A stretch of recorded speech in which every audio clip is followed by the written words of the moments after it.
Hi നമസ്തേ നമസ്കാരം. ഇന്ന് വെജിറ്റേറിയൻസിനെ consider ചെയ്തുകൊണ്ടുള്ള ഒരു ഹെൽത്തിയസ്റ്റ് ബ്രേക്ക്ഫാസ്റ്റ് റോളിൻ്റെ റെസിപ്പിയാണ്. ഹെൽത്തിയസ്റ്റ് എന്ന് പറയുമ്പോൾ ടേസ്റ്റി അല്ല എന്ന് നിങ്ങൾ കരുതരുത്. ഇത് എക്സ്ട്രീംലി ടേസ്റ്റിയുമായിട്ടുള്ള ഒരു റെസിപ്പിയാണ്. കുട്ടികൾക്ക് ടിഫിൻ ബോക്സിൽ കൊടുത്തു വിടാനും പറ്റിയ ഒരു ടേസ്റ്റി ആയിട്ടുള്ള ബ്രേക്ക്ഫാസ്റ്റ് റോൾ തന്നെയായിരിക്കും ഇത്. ഒരു കുക്കുംബർ റോൾ. ഈ ഒരു റോൾ ഇത്രയും ഹെൽത്തിയും ടേസ്റ്റിയുമായി തയ്യാറാക്കാമെന്ന് അമ്മയുടെ വീഡിയോ കണ്ട് നിങ്ങൾ തീർച്ചയായും മനസ്സിലാക്കണം. കുക്കുംബർ റോൾ എന്നുള്ളൊരു സംഭവം നമ്മൾ ഒരുപക്ഷെ അധികം കേട്ടിട്ടുണ്ടാവില്ല. അപ്പോൾ ഇതൊരു വെറൈറ്റി ആയിട്ടുള്ള ഒരു ടേസ്റ്റി റോൾ തന്നെയാണ്. കുട്ടികൾക്ക് വളരെയധികം ഇഷ്ടപ്പെടും. അത് ഉറപ്പ്. ഹെൽത്തിയുമാണ്. ധൈര്യമായി തന്നെ നമുക്കിത് ഉണ്ടാക്കി കൊടുത്തു വിടാം. അപ്പോൾ അമ്മയുടെ വീഡിയോ നിങ്ങൾ മുഴുവനായി തന്നെ കാണണം. ഇത് എന്തായാലും നിങ്ങൾ ട്രൈ ചെയ്ത് നോക്കണം. അപ്പോൾ ചാനൽ സബ്സ്ക്രൈബ് ചെയ്യാത്തവർ ആരെങ്കിലും ആണ് ഇപ്പോൾ നമ്മുടെ ഈ ചാനൽ കണ്ടുകൊണ്ടിരിക്കുന്നെങ്കിൽ ഇപ്പോൾ തന്നെ സബ്സ്ക്രൈബ് ബട്ടൺ ക്ലിക്ക് ചെയ്യുക. അതിൻ്റെ സൈഡിൽ കാണുന്ന ബെല്ലൈക്കൺ കൂടി ക്ലിക്ക് ചെയ്യുക. നമ്മുടെ സബ്സ്ക്രൈബേഴ്സ് തന്നെയാണ് ഈ വീഡിയോ കണ്ടുകൊണ്ടിരിക്കുന്നതെങ്കിൽ നമ്മുടെ വീഡിയോയ്ക്ക് ഒരു ലൈക്കും ഷെയറും സപ്പോർട്ടും എല്ലാം വേണം. പ്ലീസ് മറക്കരുത്, ലൈക്ക് ചെയ്യുക, സപ്പോർട്ട് ചെയ്യുക. അപ്പോൾ അമ്മയുടെ ഇന്നത്തെ സ്പെഷ്യൽ റെസിപ്പിയായ കുക്കുംബർ ബ്രേക്ക്ഫാസ്റ്റ് റോൾസ് കണ്ടിട്ട് വരാം. നമ്മുടെ ഈ ബ്രേക്ക്ഫാസ്റ്റ് റോൾസ് തയ്യാറാക്കാനായിട്ട് പ്രധാനമായിട്ട് വേണ്ടത് സാലഡ് കുക്കുംബറാണ്. അതൊരു 12 എണ്ണം ഞാനിവിടെ എടുത്തിട്ടുണ്ട്. ഇത് നന്നായിട്ട് കഴുകിയെടുക്കണം. ആദ്യം വൃത്തിയായിട്ട് കഴുകിയെടുത്തതിന് ശേഷം ഒരു ബൗളിൽ കുറച്ച് വിനീഗറും കുറച്ച് ഉപ്പും കൂടെ ചേർത്ത് 1 മണിക്കൂർ ഈ വിനീഗറിൻ്റെ വെള്ളത്തിൽ നമ്മൾ ഈ കുക്കുംബർ മുക്കി വെക്കണം. അതിനുശേഷം വീണ്ടും നന്നായിട്ട് കഴുകിയെടുത്തിട്ടുള്ള കുക്കുംബറാണിത്. എന്തുകൊണ്ടാണ് ഈ വിനാഗിരി ചേർത്ത വെള്ളത്തിൽ ഇട്ട് വെക്കാൻ പറഞ്ഞതെന്ന് ഞാൻ പുറകെ പറയാം. ഇനി ഇതുപോലെ ഒരു പീലർ ഉപയോഗിച്ച് ഇതിൻ്റെ സ്കിന്നെല്ലാം നമുക്കങ്ങ് പീൽ ചെയ്ത് മാറ്റാം. മുഴുവനായും തൊലിയൊക്കെ ഞാൻ പീൽ ചെയ്ത് മാറ്റിയിട്ടുണ്ട്. ഇനി ആ സ്കിന്നൊക്കെ നമുക്കൊരു ബൗളിലേക്ക് മാറ്റി വെക്കാം. അതുപോലെ തന്നെ ആ കുക്കുംബർ നമുക്ക് വേറൊരു ബൗളിലേക്ക് മാറ്റി വെക്കാം. കൂടാതെ ഞാനിവിടെ ഉപയോഗിച്ചിരിക്കുന്ന വെജിറ്റബിൾസ് ഇതൊക്കെയാണ്. ഇത് സ്വീറ്റ് പൊട്ടറ്റോ ആണ്, മധുരക്കിഴങ്ങ്. ഇതാകുമ്പോൾ കുട്ടികൾക്ക് കൊടുക്കാനും വളരെ ഹെൽത്തിയാണ്. സ്വീറ്റ് പൊട്ടറ്റോ ഈ ഒരു സൈസിലുള്ള 2 എണ്ണം എടുത്തിട്ടുണ്ട്. ഒരു ക്യാരറ്റ് എടുത്തിട്ടുണ്ട്. മഞ്ഞ ക്യാപ്സിക്കത്തിൻ്റെ ഒരു പകുതി, പച്ച ക്യാപ്സിക്കം ഒരു പകുതി, അതുപോലെ തന്നെ ചുവന്ന ക്യാപ്സിക്കത്തിൻ്റെ ഇതുപോലെ ഒരു പകുതി എടുത്തിട്ടുണ്ട്. ഇനി എല്ലാ വെജിറ്റബിൾസും നമുക്കൊന്ന് തിന്നായിട്ട് നീളത്തിൽ ഒരു ജൂലിയനായിട്ട് അരിഞ്ഞെടുക്കണം. ചോപ്പിംഗ് ബോർഡിൽ വെച്ചിട്ട് ഇതുപോലെ അങ്ങ് കട്ട് ചെയ്തെടുക്കാം. ആദ്യം തന്നെ ആ ക്യാരറ്റ് അങ്ങ് ചോപ്പ് ചെയ്തെടുക്കാം. ഇനി ക്യാപ്സിക്കം ഒന്ന് നീളത്തിൽ ഇതുപോലെ അരിഞ്ഞെടുക്കാം. സ്വീറ്റ് പൊട്ടറ്റോയും ഇതുപോലെ തന്നെ അരിഞ്ഞ് നമുക്കെടുക്കാം. ഒരു ബൗളിൽ ഞാൻ വെള്ളം എടുത്തിട്ടുണ്ട്. അതിലേക്ക് ഒരു 2 ടേബിൾ സ്പൂൺ വിനീഗർ ചേർത്ത് കൊടുത്തിട്ടുണ്ട്. ആ ഒരു ബൗളിലേക്ക് നമുക്ക് ഈ അരിഞ്ഞ വെജിറ്റബിൾസ് അങ്ങ് ഇട്ട് കൊടുക്കാം. അപ്പോൾ ഇങ്ങനെ ചെയ്യുന്നത് കൊണ്ട് ആ വെജിറ്റബിൾസിൻ്റെ ഒന്നും ക്രഞ്ചിനെസ് നമുക്ക് നഷ്ടപ്പെടാതെ തന്നെ കുക്ക് ചെയ്ത് എടുക്കാൻ പറ്റും. അപ്പോൾ എല്ലാ വെജിറ്റബിൾസും ഈ ബൗളിലേക്ക് അങ്ങ് ചേർത്ത് കൊടുത്തിട്ടുണ്ട്. ഇത് ആ വെജിറ്റബിൾസിൻ്റെ ക്രഞ്ചിനെസ് നഷ്ടപ്പെടാതിരിക്കാനായിട്ട് ഒത്തിരി ഹെൽപ്പ് ചെയ്യും. അപ്പോൾ ഇതുപോലെ വിനാഗിരി വെള്ളത്തിൽ ചേർത്തിട്ട് അതിലേക്ക് അങ്ങ് ഇട്ട് കൊടുത്താൽ മതി. ഒരു അരമണിക്കൂർ അതുപോലെ ഇട്ട് വെക്കുക. ഇനി ഇതുപോലെ ഒരു ബൗളിലേക്ക് 300 ml ഗ്ലാസ്സിൽ 1 ഗ്ലാസ് മൈദ അങ്ങ് ചേർത്ത് കൊടുക്കാം. അതിലേക്ക് 1 കപ്പ് ഗോതമ്പ് പൊടിയും കൂടെ നമുക്ക് ചേർത്ത് കൊടുക്കാം. ആവശ്യത്തിനുള്ള ഉപ്പ് കൂടി അങ്ങ് ചേർക്കാം. ഇനി കുറച്ചും കൂടെ ഹെൽത്തി ആക്കണമെങ്കിൽ ഗോതമ്പ് പൊടി മാത്രം ചേർത്തിട്ടും ഇത് തയ്യാറാക്കാം കേട്ടോ. അപ്പോൾ ഇങ്ങനെ ചെയ്ത് കഴിഞ്ഞാൽ ആ പാൻ കേക്കിന് കുറച്ചും കൂടെ ഒരു ഉറപ്പ് കിട്ടും നമ്മൾ റോള് ചെയ്യുമ്പം. ഇതിപ്പോൾ നമ്മൾ ആ കുക്കുംബറിൻ്റെ സ്കിന്ന് മാറ്റി വെച്ചില്ലേ, ആ സ്കിന്ന് മിക്സിയുടെ ബൗളിലേക്ക് ആക്കിയിട്ട് ഒരു 1.5 ഗ്ലാസ് വെള്ളം കൂടെ ഞാൻ അതിലേക്ക് ചേർത്ത് കൊടുത്തു. അരച്ച് നല്ലവണ്ണം ഒരു പ്യൂരിയാക്കി എടുത്തിട്ടുണ്ട്.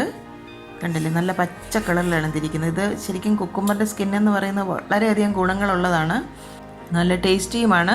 കുറേശ്ശെയായി ചേർത്ത് ഈ മാവ് ഒന്ന് കലക്കി ഒരു ബാറ്ററാക്കി എടുക്കണം. ഒരു ദോശയുടെയൊക്കെ പരുവത്തിന് നമുക്ക് ഈ ബാറ്റർ ലൂസാക്കി എടുക്കണം. ബാക്കി ജ്യൂസും കൂടെ നമുക്ക് ചേർത്ത് കൊടുക്കാം.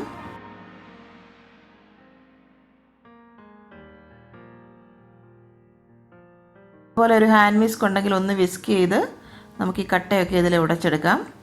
ഇനി അതെല്ലാം വേണമെങ്കിൽ മിക്സർ ജാറിലിട്ടൊന്ന് അടിച്ചെടുത്താലും പെട്ടെന്ന് തന്നെ നമുക്കിതിൻ്റെ കട്ടയൊക്കെ ഉടഞ്ഞ് കിട്ടും. ഇതിപ്പോൾ പെട്ടെന്ന് തന്നെ കട്ടയൊക്കെ ഉടഞ്ഞ് കിട്ടിയിട്ടുണ്ട്. കണ്ടില്ലേ, എൻ്റെ സ്കിന്നിനെ കുറിച്ചൊന്നും ഞാൻ പറയാതെ തന്നെ നിങ്ങൾക്ക് അറിയായിരിക്കും. പക്ഷേ ഇന്നൊക്കെ ഇപ്പോൾ പെസ്റ്റിസൈഡ്സിൻ്റെ ഒക്കെ ഉപയോഗം കൂടുതലായതുകൊണ്ടാണ് നമ്മൾ കൂടുതലായിട്ടും ഇതിൻ്റെ സ്കിന്നൊക്കെ മാറ്റിയിട്ട് ഉപയോഗിക്കുന്നത്. അപ്പം ഞാൻ പറഞ്ഞതുപോലെ വെള്ളത്തിൽ വിനാഗിരിയൊക്കെ ചേർത്ത് അതിലൊരു അരമണിക്കൂർ 3/4 മണിക്കൂർ മുക്കി വെച്ചതിന് ശേഷം എടുത്ത് ഉപയോഗിച്ചാൽ ഇതുപോലെ ഇതിൻ്റെ സ്കിന്ന് നമുക്ക് ഉപയോഗിക്കാം. അപ്പോൾ അതിലെന്ത് വിഷാംശമൊക്കെ ഉണ്ടെങ്കിലും നമുക്ക് പോയി കിട്ടും. ഇത് കുട്ടികൾക്ക് ടിഫിൻ ബോക്സിൽ കൊടുത്തു വിടാൻ പറ്റിയ വളരെ ഹെൽത്തി ആയിട്ടുള്ള ഒരു ബ്രേക്ക്ഫാസ്റ്റ് റോൾ തന്നെയായിരിക്കും. ഫില്ലിംഗ് ആണെങ്കിലും ക്യാരറ്റും സ്വീറ്റ് പൊട്ടറ്റോയും ക്യാപ്സിക്കവും എല്ലാം വളരെ ഹെൽത്തി തന്നെയാണല്ലോ. ഇനി ഒരു പാൻ ഞാൻ സ്റ്റവ് വെച്ചിട്ടുണ്ട്. അതിലേക്ക് ഒരു 1-2 ടേബിൾ സ്പൂൺ ഓയിൽ ചേർത്ത് കൊടുക്കാം. വേണമെങ്കിൽ ഒലീവ് ഓയിൽ ചേർത്തും തയ്യാറാക്കാം കേട്ടോ, അതും കുഴപ്പമില്ല. ഞാനിപ്പോൾ ഇവിടെ വെജിറ്റബിൾ ഓയിലാണ് എടുത്തിരിക്കുന്നത്. എണ്ണ നന്നായി ചൂടായി വന്നാൽ അതിലേക്ക് ഒരു 6 അല്ലി വെളുത്തുള്ളി ഒന്ന് സ്ലൈസ് ചെയ്തത് അങ്ങ് ചേർത്ത് കൊടുക്കാം. വെളുത്തുള്ളി അല്ലിയൊക്കെ ഒന്ന് നന്നായിട്ട് മൂത്ത് വരണം. നന്നായിട്ടൊന്ന് ഇളക്കി കൊടുക്കുക. ഇനി നമ്മുടെ സ്വീറ്റ് പൊട്ടറ്റോ നമ്മൾ വെള്ളത്തിലിട്ട് വെച്ചിരുന്നില്ലേ, അതൊന്ന് ട്രെയിൻ ചെയ്തെടുത്തിട്ടുണ്ട്. അത് ഇതിലേക്ക് ചേർത്ത് കൊടുക്കാം. കുറച്ച് കൂടുതൽ വേവുള്ളത് സ്വീറ്റ് പൊട്ടറ്റോയ്ക്കാണല്ലോ. നന്നായിട്ടൊന്ന് ഇളക്കി കൊടുക്കണം. ഒന്നങ്ങ് വാടി വന്നാൽ മതി, കൂടുതലായിട്ട് അങ്ങ് വെന്ത് കുഴയേണ്ട ആവശ്യമില്ല കേട്ടോ. ഒന്ന് ആ ഒരു ക്രഞ്ചിനെസ്സോട് കൂടി തന്നെ ഇരിക്കണം. 2 മിനിറ്റ് ഒന്ന് നമുക്ക് അടച്ചു വെക്കാം. ഇനി നമുക്കൊന്ന് തുറന്ന് നോക്കാം. നന്നായിട്ടൊന്ന് ഇളക്കി കൊടുക്കാം.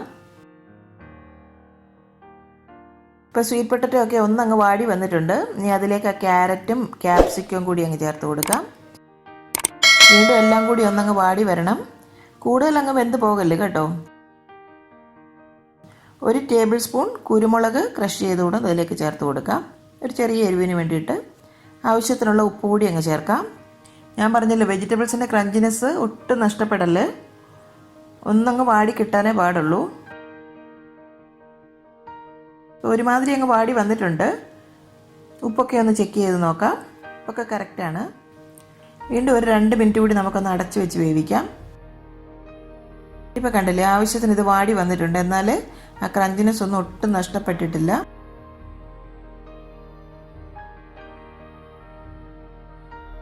അപ്പം നമുക്ക് ഫ്ലെയിം അങ്ങ് ഓഫ് ചെയ്യാം. ഇനി ഞാൻ ഇതുപോലെ ഒരു പാൻ സ്റ്റൗവിൽ വെച്ചിട്ടുണ്ട്. അതിലേക്ക് കുറച്ച് ബട്ടർ ഒന്ന് ഗ്രീസ് ചെയ്ത് കൊടുക്കുകയാണ്. കുട്ടികൾക്കൊക്കെ ആകുമ്പോൾ ഇതുപോലെ ബട്ടർ ആകുമ്പം അവർക്ക് കുറച്ചും കൂടെ ടേസ്റ്റും കിട്ടും, തന്നെയല്ല നല്ല ഹെൽത്തിയുമാണ്. അതിലോട്ട് നമ്മുടെ ബാറ്റർ ഒരു തവി ഒന്ന് ഒഴിച്ചു കൊടുക്കാം. ഇനി ഇതുപോലെ പതുക്കെ ആ പാൻ ഒന്ന് കറക്കി കൊടുക്കാം. തിന്നായിട്ട് ഒന്ന് കറക്കി എടുക്കണം. ഒരു 2 മിനിറ്റ് നമുക്കിതൊന്ന് അടച്ചു വെക്കാം. കണ്ടില്ലേ, ഇപ്പം നന്നായിട്ടത് കുക്കായിട്ടുണ്ട്. അതിൻ്റെ കളറൊക്കെ തന്നെ മാറി വന്നിട്ടുണ്ട്. ഇതിന് തിരിച്ചിടേണ്ട ആവശ്യമില്ല, നമ്മൾ റോൾ ചെയ്തെടുക്കുന്നതല്ലേ. തന്നെയല്ല നമ്മൾ അടച്ചു വെച്ച് വേവിച്ചിരിക്കുന്നതുകൊണ്ട് 2 ഭാഗം ഒരുപോലെ വെന്ത് കിട്ടിയിട്ടുണ്ട്. ഇതിന് നമുക്കൊരു പ്ലേറ്റിലേക്ക് അങ്ങ് മാറ്റാം. വീണ്ടും ഇതുപോലെ ഒരു തവി മാവും കൂടെ ഒഴിച്ചു കൊടുക്കാം. പതുക്കെ ഒന്ന് കറക്കി കൊടുക്കാം.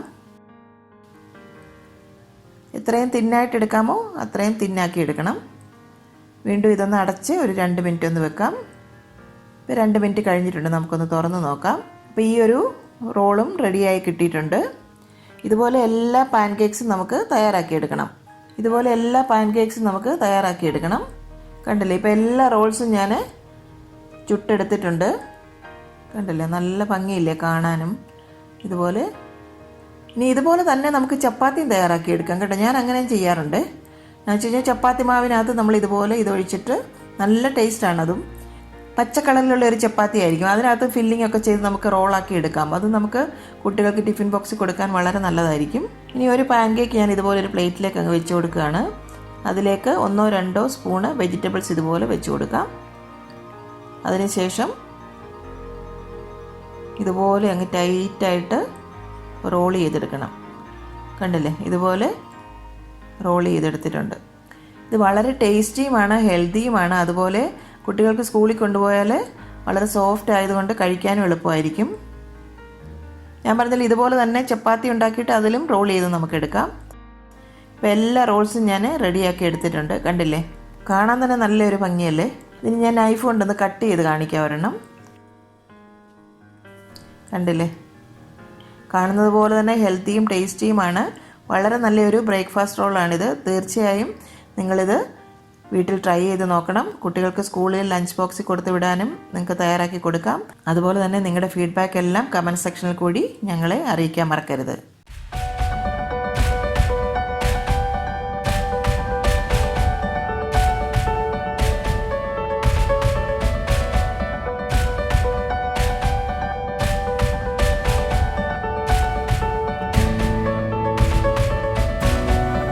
കറി വിത്ത് അമ്മയിലെ അമ്മയുടെ ഇന്നത്തെ റെസിപ്പി നിങ്ങൾക്ക് ഇഷ്ടമായെന്ന് ഞങ്ങൾ പ്രതീക്ഷിക്കുന്നു.